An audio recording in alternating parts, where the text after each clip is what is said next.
Om Namo Bhagavate Vasudevaya. Om Namo Bhagavate Vasudevaya. Om Namo Bhagavate Vasudevaya.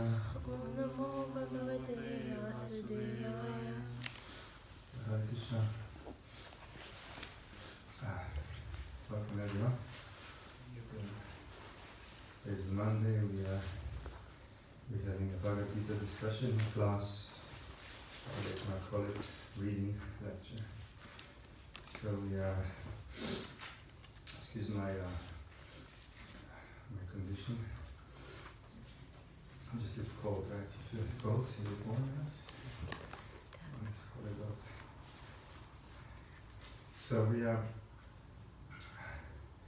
1 week of pause, so last week we didn't have any Bhagavad Gita class. So today we're covering verses from 21 to 30. Just gonna read them once through, and then we're gonna go verse by verse a little bit. So we're gonna see. So you can just follow along, and we're not gonna read Sanskrit or anything.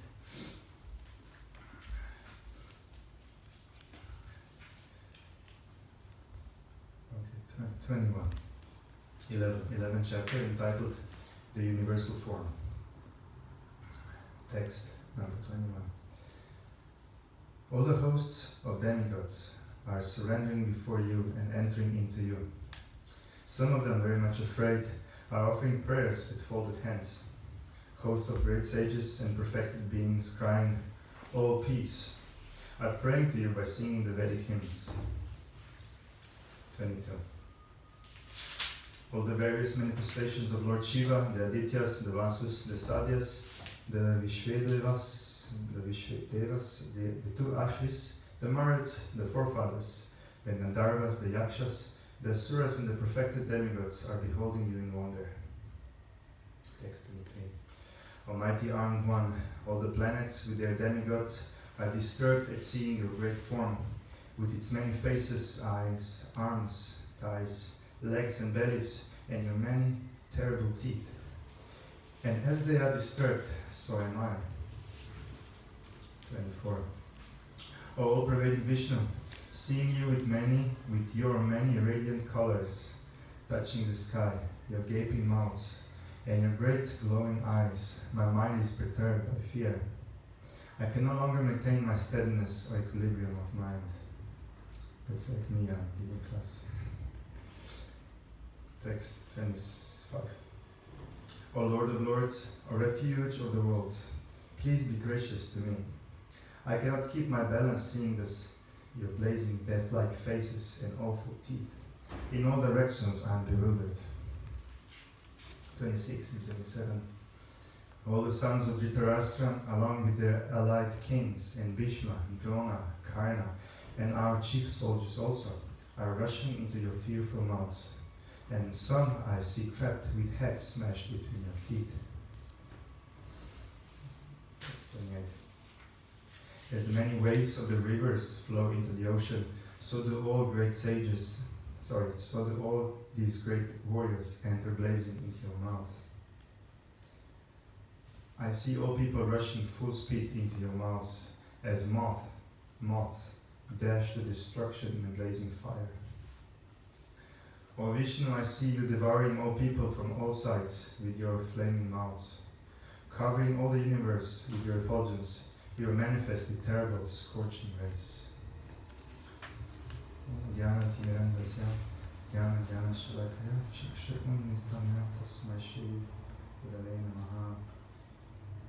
Shri Krishna Chaitanya Prabhu Nityananda Shri Advaita Gadadhar Srivasadi Gaura Bhaktaranga. Hare Krishna Krishna Krishna Hare Hare Hare Rama Rama Rama. Namo Vishnu Padaya Krishna Prasthana Vishmate Bhaktivedanta Swami Nityananda. Namaste Saraswati Gaura Vani Prachane Nevishesh Shnani Prashchita Vishvana.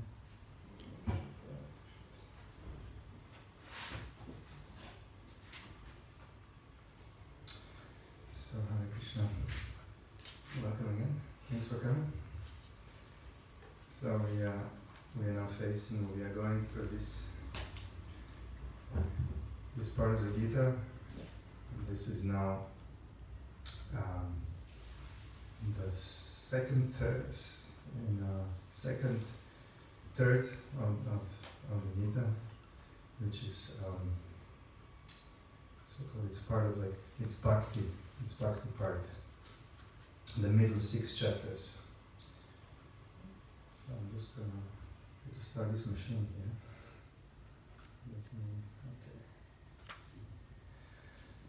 Okay. So we're just gonna check what happened until now. So just to recap and see where we are. Who are reading those? Not reading, just to refresh the memory. So the last 10th chapter. Anyone knows what happened in the 10th chapter? 10 chapters was called opulence of the Absolute. So Krishna was telling different vibhutis or different opulences. He was, I heard in a lecture, he was around 80, I think 82. So he mentioned 82 different opulences of different vibhutis. And I was talking about this last session, but it's good to repeat. So he goes through many different aspects of this world, what he is, what he represents, and So from the different beings to different virtues, values of the intelligent and the intellect and of the strong and strength, etc. Of demigods and Shiva, etc. So he mentioned that. So this is not all, and he mentions it's not everything, just a little fragment of his magnificent display. And then Arjuna asked for it. And now, at the beginning of this chapter, Arjuna says, where are we now? I think it's verse 5, 4.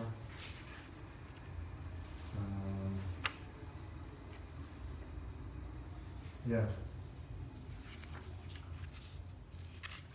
So Arjuna says after he hears from Krishna all the descriptions of who he is, of all his opulences, Arjuna says, I've heard from you in detail about this, about everything, about all your glories.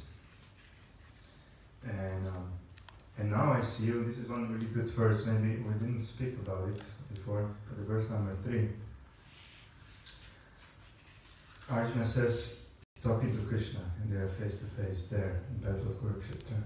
It's about to begin the war. He says, O greatest of all personalities, though I see you here before me in your actual position. So, yatha, there's the word yatha, as it is. And it's Bhagavad Gita, as it is. So it's the yatha, this is Bhagavad Gita yatha, and Krishna was there, yatha, Krishna, the one is in as it is form. As Arjuna, he declares it here. I see you in your actual position, as you have described yourself. I wish to see you how you enter into this cosmic manifestation. So there, from this time on, then from here it starts happening, or Krishna start manifesting the Virat Rupa or the Vishvarupa form. Why? Why? We also described a little bit, but let's touch again why Arjuna wanted it. And there was one question I asked last time. It was like, why would Arjuna, because here this verse says, I see you in your actual position. Why he wanted to see something else which is lower? If we all agree that the actual position of the Lord in two-handed form, Shamasundar Bhagavan, it's the highest form, and Arjuna was seeing him personally, and he knew who he was. He was in this trance of love, of devotion, but why would he wanted to see something lower? And then why I asked this question is why Krishna had to give him divine eyes, because he already had the spiritual vision. So if he would have regular material vision, like, he wouldn't be able to see Krishna, right? You have to have spiritual vision to see Krishna. So Arjuna had spiritual vision, he was seeing Krishna face to face. So he was seeing him, but then he said, please show this other form. And then Krishna gives a Divya Chaksha to him, and we somehow didn't know how to explain last time. I'm not so well versed, so I have to check. And the acharyas, it's actually the acharyas comment in our acharyas, in our parampara, and in other sampradayas, they all touching this point.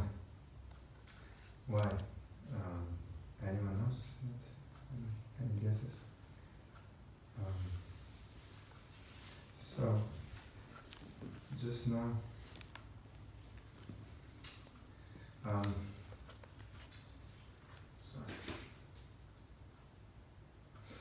So I had it somewhere here.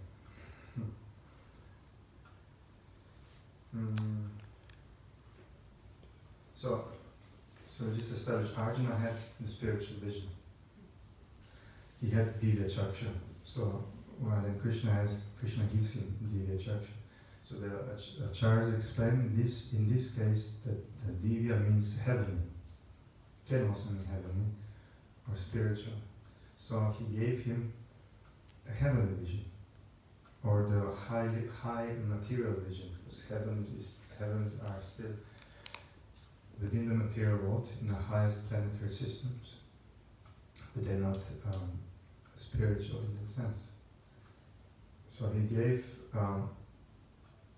in order to Arjuna to see this form, he had to have the material vision, but the heavenly-like, or the divine in this sense. So it can be misleading if we don't go to acharyas to get the interpretation.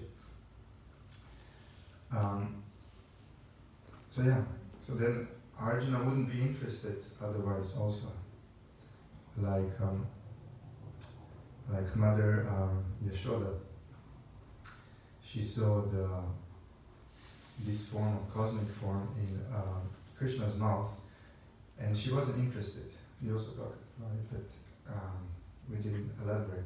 So she wasn't interested. She looked into because he ate dirt, and she wanted to see if he really, because Balaram said Krishna ate dirt. And he opened the mouth because his mother told him so. And so she saw everything, like the same thing, the whole universe and everything. So, but because she didn't have this vision of heavenly vision of this is the vision of demigods, by the way.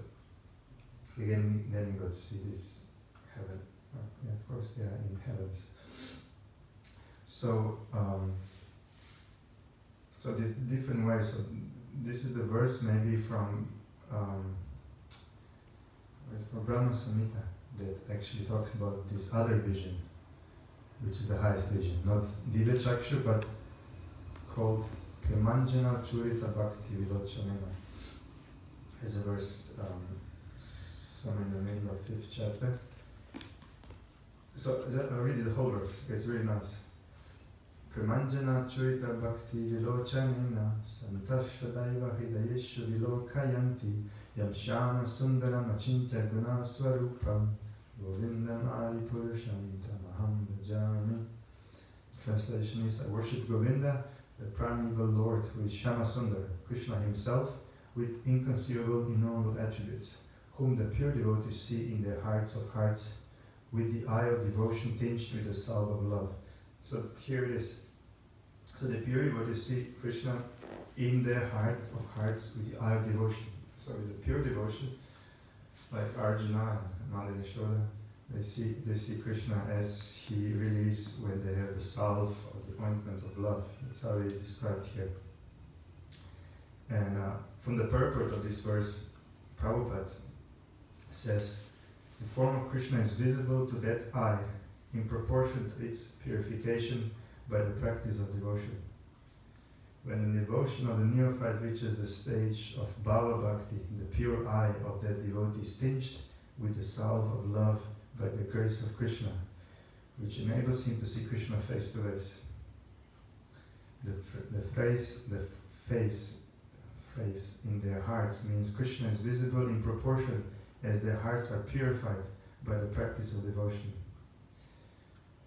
So,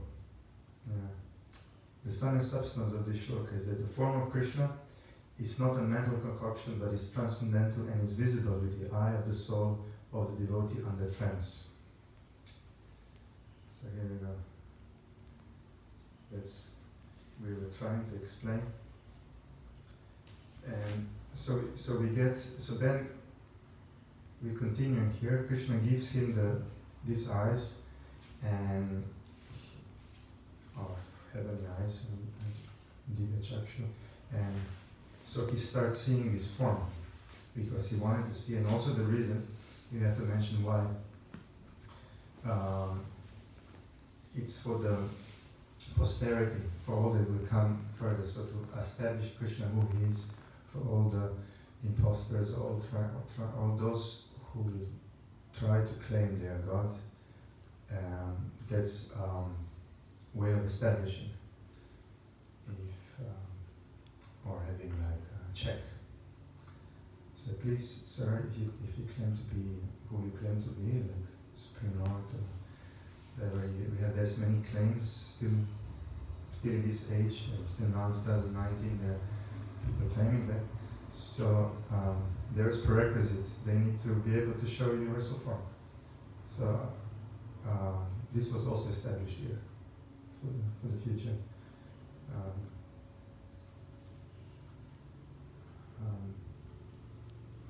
Yeah. So, okay, we go forward. And so with today's verses, Arjuna started describing this universal form. It's not much in general like about this. There's not many purports of Prabhupada explaining these verses because they're descriptive. But one thing is here, like Arjuna was in a mood, or his relationship with Krishna was in a mood of friendship, so Sakya rasa. It was his mood, or his relationship, his rasa. And in this section, this relationship, or this mood starts changing temporarily. Starts changing when he starts seeing his form. So from friendliness, from regular friends as they were, because of this effect of seeing and if we read in detail, trying to imagine. It's tough to imagine what Arjuna saw because it's indescribable. He was trying to describe, and first Sanjay is trying to describe. And anyone remembers? One of the description is it's compared to like thousands of suns. So he has to have some sort of like idea, so we get how would this feel or see how this form would have an effect. So if you stare to one sun, you can't stare really when you hurt your eyes. Like maybe not sun here in the sun in India, really hot and strong. And Sanjay compares it to 1,000 suns, scorching suns, glaring. And then Arjuna starts describing because he saw firsthand. He saw really close up everything, and here these few verses before what today's verses, Arjuna admits that this form is difficult to see because of the effulgence. It's so strong, and many things are there. Actually, everything is there. So unlimited things are there. So it was bewildering and disturbing. So what I was saying, and the relations like changing. He became bewildered and he started being fully respectful, like you respect someone with great personality. So this friendship was gone, at least for this moment. So there was like the time for his mood of awe and reverberation. I think abhutaras, something like this, abhutaras. And today's verses, they change, this rasa changes again. Why? We heard these verses, today's verses, so it was becoming more and more disturbing. He starts using the words like terrible form. Krishna terrible form. Why? Because Krishna starts showing his other form. It's part of that form. It's kala rupa form, like form of time, and this means like there's past, present, and future there. So he starts seeing that. He starts seeing the future, what will happen, and here is mentioned. It's verse 26. So he starts seeing all these warriors on the battlefield.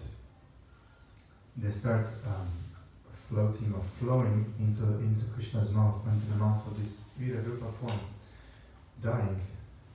It's Anga is the limb, and Uttama is the greatest limb is head. So the heads are being powdered. So it's really like, it's really a gruesome thing to observe, like, but people he knew. And he started seeing all of that. So it was terrible, it was horrible to see. So this now led him to become fearful, to change his mood to Bhagavad. So Bhagavad took over. And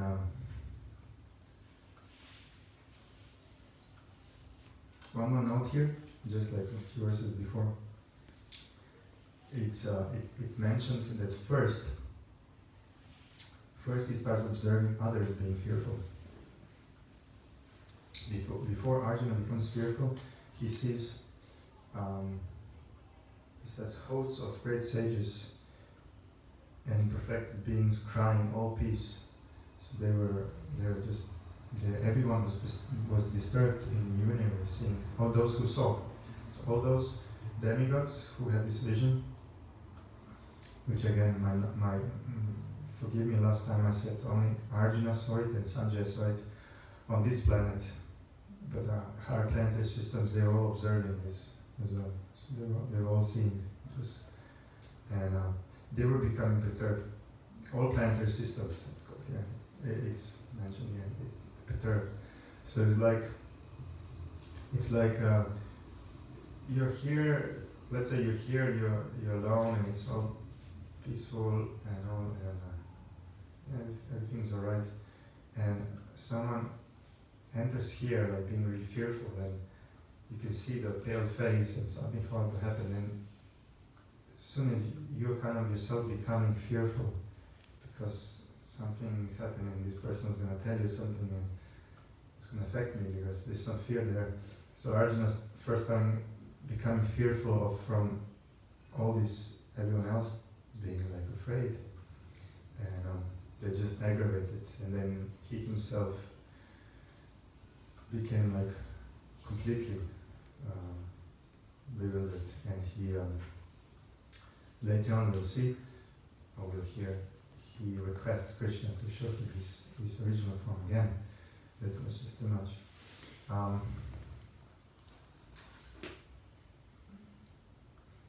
So yeah, and then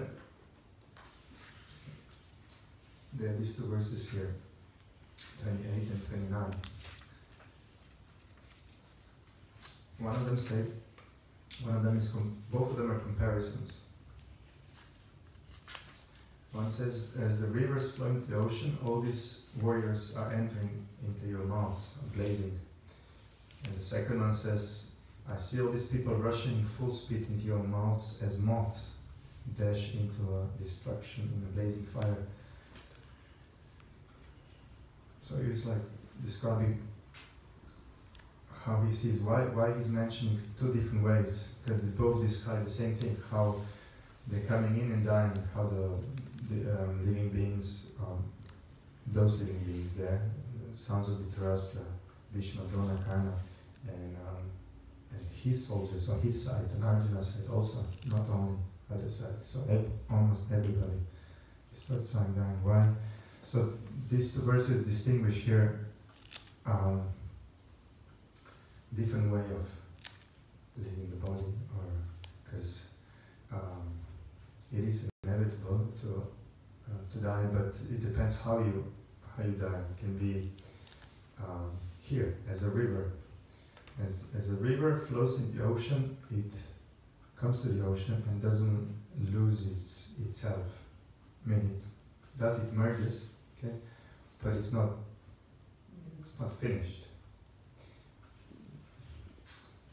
But when the moths enter rush into a fire, they lose themselves. They finish, they're gone. So one will be like foolishly die or prematurely die, and one die on its own naturally, like a river, naturally, and become part of the existence, for to continue. This is two ways of here explaining, and there are those who are on the side of Dharma, even though they were fighting on the wrong side, like Bhishma and Drona. Bhishma and Drona, they were on the wrong side. They didn't enter on the war at their own will. They were forced. So they were like, in this way, they would be compared to the rivers. And other Kauravas, Duryodhana, Dushasana, Karna. So they wanted the war. They really entered the war. They're facing destruction. Facing destruction as moths. Facing destruction, not like rivers.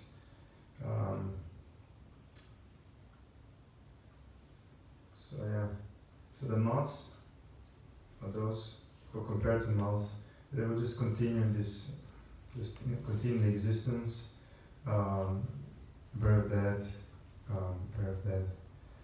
in that sense, the karma, according to the karma, they will get another body. And they don't do good to anyone, especially to themselves. Moths, like this fire, there's no good in that. So the rivers, there are also significance of rivers. The rivers give, people get lots of benefit from rivers, from irrigation to using this transport, etc. It gives water and does good to others. So this is comparison between dharmic and adharmic people. How we all face that, but how?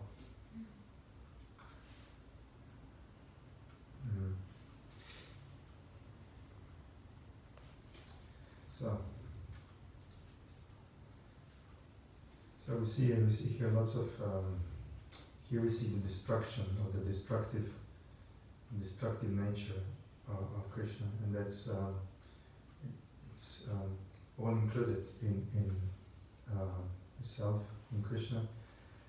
And the Bhagavad Gita, it encompasses God, or God is being all encompassing of everything is there, even destruction is there. The brutal things, the ugly things, the destructive things are there, and this is just like inspiration or the impetus for something higher or something more beautiful, like Krishna. And that's Krishna in Vrindavan. So Arjuna goes through this. He requests Krishna to show him his original form. This is also our journey in a less dramatic way.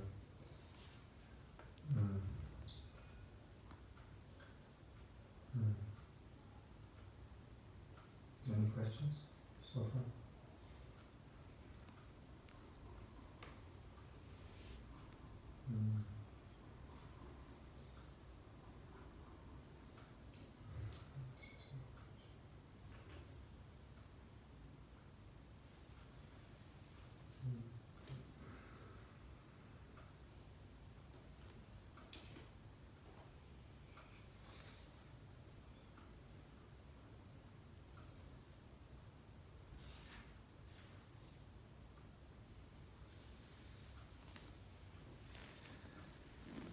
So yeah,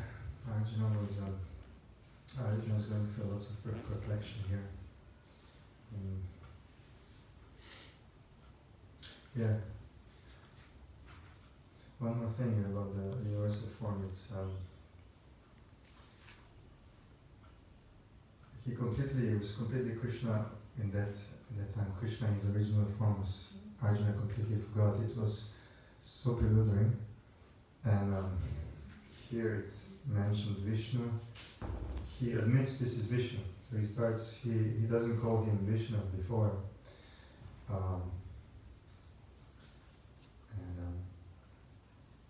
So showing here Vishnu comes from Krishna, or Virat Rupa comes from Krishna. Krishna manifests the universal form. It's not like others would say the other way around, that Virat Rupa is everything and Krishna is one of the avatars, etc.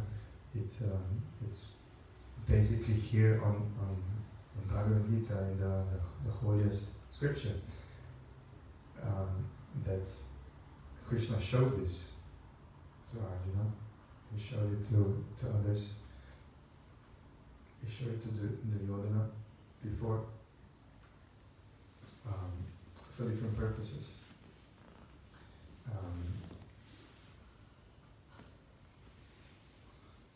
This was like spread. The form was so big, it was spread throughout the sky. It was everywhere. So today's 10 verses start with that.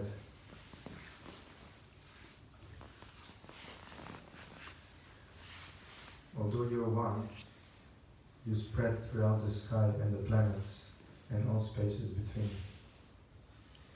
So there was no gap or anything that you didn't see this form, so everything was completely covered from top to bottom, so you didn't see anything else, like Battle of Kurukshetra or anyone there, Bhishma, Drona, Krishna. So it was completely bewildering. But Arjuna got the way out. Of course, this was all planned, like we mentioned before. Why was it planned? What was the purpose of that? Of showing this form.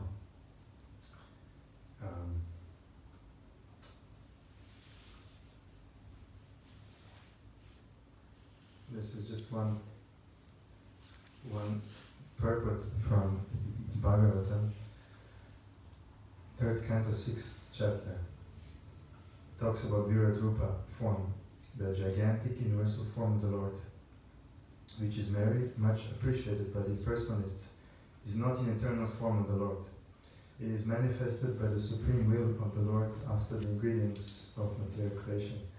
Lord Krishna exhibited this Virat or Vishvarupa to Arjuna just to convince the impersonalist that he is the original personality of Godhead. Krishna exhibits the Virat Rupa. It is not that Krishna was exhibited by the Virat Rupa. So the Virat Rupa is not an eternal form of the Lord exhibited in the spiritual sky. It is material manifestation of the Lord. And here it is also mentioned, and I will read, the Archa Vigraha, or the deity in the temple, is a similar manifestation of the Lord for the neophytes. But in spite of their material touch, such forms of the Lord as the Virat Rupa and Archa are all non-different from his eternal form as Lord Krishna. So they all have, here's interesting to compare it, Archa Vigraha form with the Virat Rupa form in a way that's its purpose. The purpose is there why this is not the original for the different stage of devotees of the earth. It says neophytes, those who have to relate in one way to Krishna, as we don't have this, what is called Bhakt, what's the verse we said before?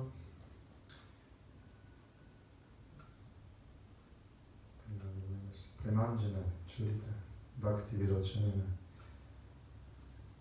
We don't have the eyes of devotion, they are tinged with sour love. So then this is needed. So Krishna is compassionately gives us the way of approaching him with Archa Vigraha and not the Virat Rupa, which would be too much for anyone. It was too much for a warrior like Arjuna. But yeah, on that note, Arjuna was a warrior, right? So everyone knows that. So the warriors don't get fearful, like especially warriors like Arjuna, and like he was fearful. So this I didn't mention. So it must have been really something Arjuna to be fearful. Because people do ask sometimes why we don't see why only then I believe or if I would see the universal form, etc. But you just your mind would explode. You wouldn't be able to. Arjuna was having difficulty, and Arjuna is not an ordinary person. So for us, this Archa Vigraha form we can relate, we can worship. And we can advance. And of course, regular reading of Bhagavad Gita. Regular reading and study. My Guru Maharaj started the chapter a day club. That's also advised. Many are following, many are studying because Prabhupada advised there. So chapter a day keeps the mind away, so something like that. But it's really recommended.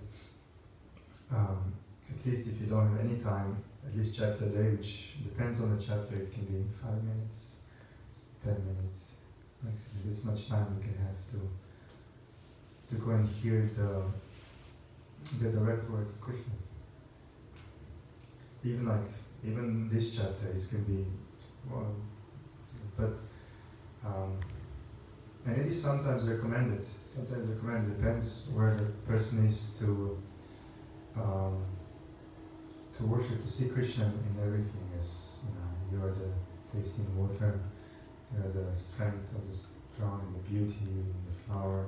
So that's his personal feature, which is nothing wrong. And here was displayed everything possible. This is the fullest manifestation of all this impersonal feature. But yeah, it helps to regularly remember, is to see in everything, whatever we do, whatever we eat, whatever we worship, or whatever we do, whatever actions perform. I'll just do this verse and then we can finish. Where is it?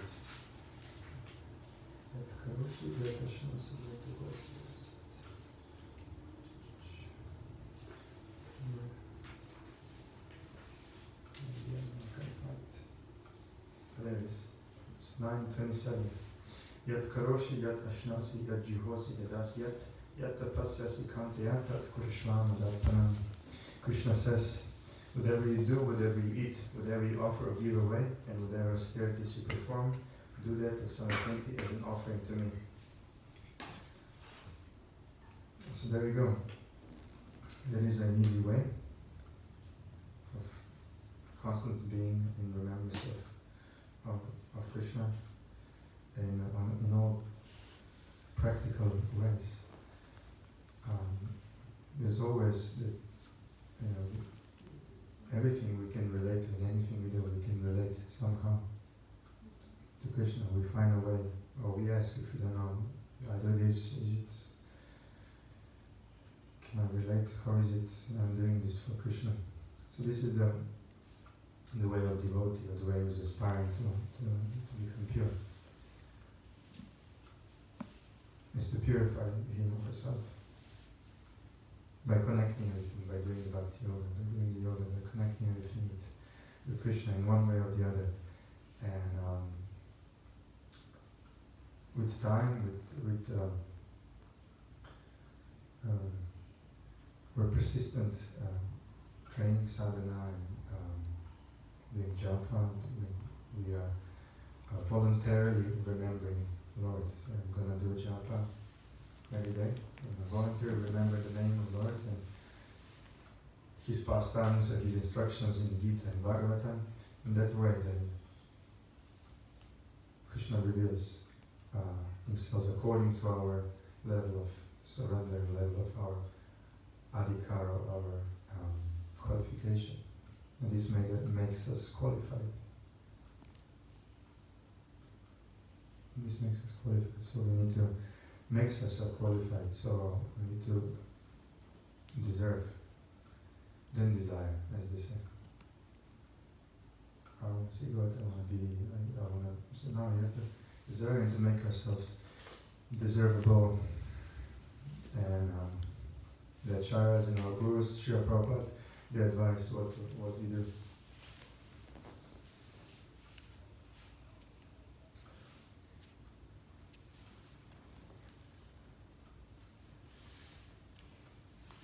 Anything you want to add? Any discussion?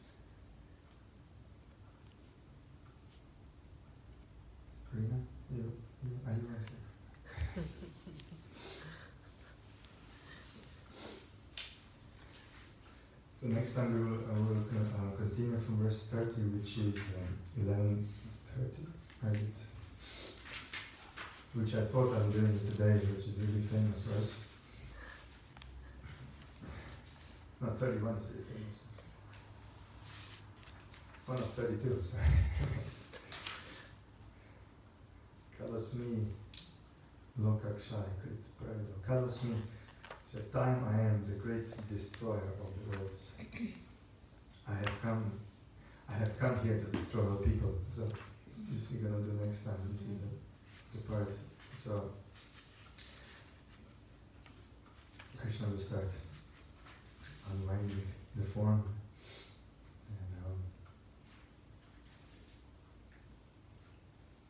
and explain things. So yeah, Krishna is here.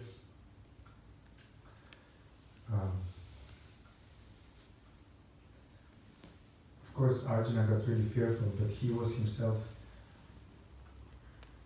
uncertain before the battle of Kurukshetra and fearful of the results. So, on another point, why this was shown, so Arjuna could see the future and not be fearful of the future.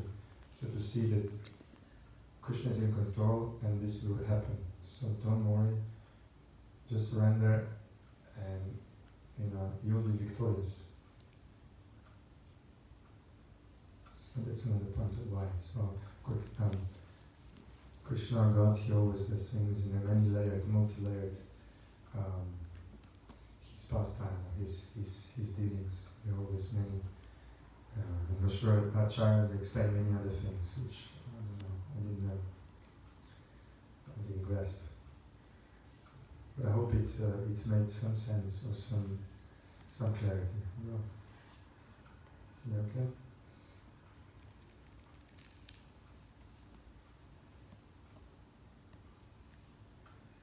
Hare Krishna. Bhagavad Gita ki. Shri Prabhupada ki.